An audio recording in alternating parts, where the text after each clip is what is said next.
शाहू महाराजांचं कर्तृत्व, त्यांचं चारित्र्य, त्यांचं व्यक्तिमत्व ह्यालाच लोकांनी फार मोठी पसंती दिलेली आहे आणि म्हणूनच हा नेत्रदीपक विजय या ठिकाणी शाहू महाराजांना मिळतो। परंतु यावेळेला कागल तालुक्यातल्या जनतेनं शाहू महाराजांना पसंती दिलेली आहे। कागल तालुक्यातली जनता ही पुरोगामी विचाराची आहे आणि पुरोगामित्व हे शाहू महाराजांच्यामध्ये आहे हे जाणून शाहू महाराजांना प्रचंड मतदान झालेलं आहे। PN साहेब आज खरं म्हणजे पाहिजे होते हा विजय बघायला, त्यांच्यामुळं हा विजय साकार झाला आहे। त्यांचं कर्तृत्व पूर्ण करून, कर्तव्य पूर्ण करून, पार पाडून त्यांचा दुर्दैवी या ठिकाणी निधन झालं। ते खरं म्हणजे आज या ठिकाणी असते तर मला ह्या विजयामध्ये अधिक आनंद झाला असता।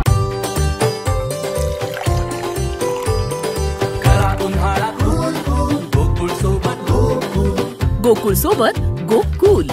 नमस्कार, काय सांगाल प्रतिक्रिया काय द्याल निकाल? बघा, श्रीमंत शाहू महाराज छत्रपती यांच्या घराण्याच्या पुण्याईला खूप मोठा प्रतिसाद या ठिकाणी कोल्हापूरच्या जनतेनं दिलेला आहे। शाहू महाराजांचं कर्तृत्व, त्यांचं चारित्र्य, त्यांचं व्यक्तिमत्व ह्यालाच लोकांनी फार मोठी पसंती दिलेली आहे आणि म्हणूनच हा नेत्रदीपक विजय या ठिकाणी शाहू महाराजांना मिळतोय। कागलमध्ये बघायला गेलं तर 1 लाखाचं लीड राहणार असं महायुतीच्या आघाडीचे जे नेते होते त्यांच्याकडून म्हणलं जात होतं। 1 लाखापेक्षा अधिक मताधिक्य राहील, काय सांगा? होय, ते काय आहे, त्यांच्या अपेक्षा होत्या त्या, परंतु यावेळेला कागल तालुक्यातल्या जनतेनं शाहू महाराजांना पसंती दिलेली आहे। कागल तालुक्यातली जनता ही पुरोगामी विचाराची आहे आणि पुरोगामित्व हे शाहू महाराजांच्यामध्ये आहे हे जाणून शाहू महाराजांना प्रचंड मतदान झालेलं आहे आणि कार्यकर्त्यांनी सुद्धा आमच्या जीवाजरान केलं आहे। यावेळेला चांगला प्रचाराला आम्हाला वेळ मिळाला, नाहीतर दरवेळेला 10-15 दिवसात प्रचार असायचा। यावेळेला निवांत वेळ मिळाला आणि कार्यकर्तेसुद्धा जीवापाड राबले आणि त्याचाच हा विजय आहे, त्यांचाच हा विजय। तिकडे विजयाचा आनंद आहे, गुलाल आहे, पण करवीरमध्ये PN साहेब आपल्यासाठी राबले होते, हे त्यात स्वतः आपल्याला नाही आहे, काय प्रतिक्रिया मित्र?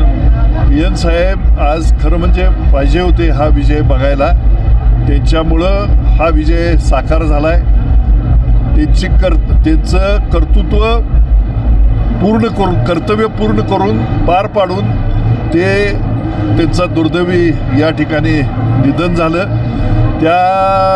ते खरं म्हणजे आज या ठिकाणी असते तर मला ह्या विजयामध्ये अधिक आनंद झाला असता। कागलमध्ये आता पुढचा राजकारणाचा पॅटर्न कसा राहणार नाही ते काळाच्या ओघात ठरेल सगळं। अशाच नवनवीन अपडेट पाहण्यासाठी आमच्या KK न्यूज चॅनेलला सबस्क्राईब करा।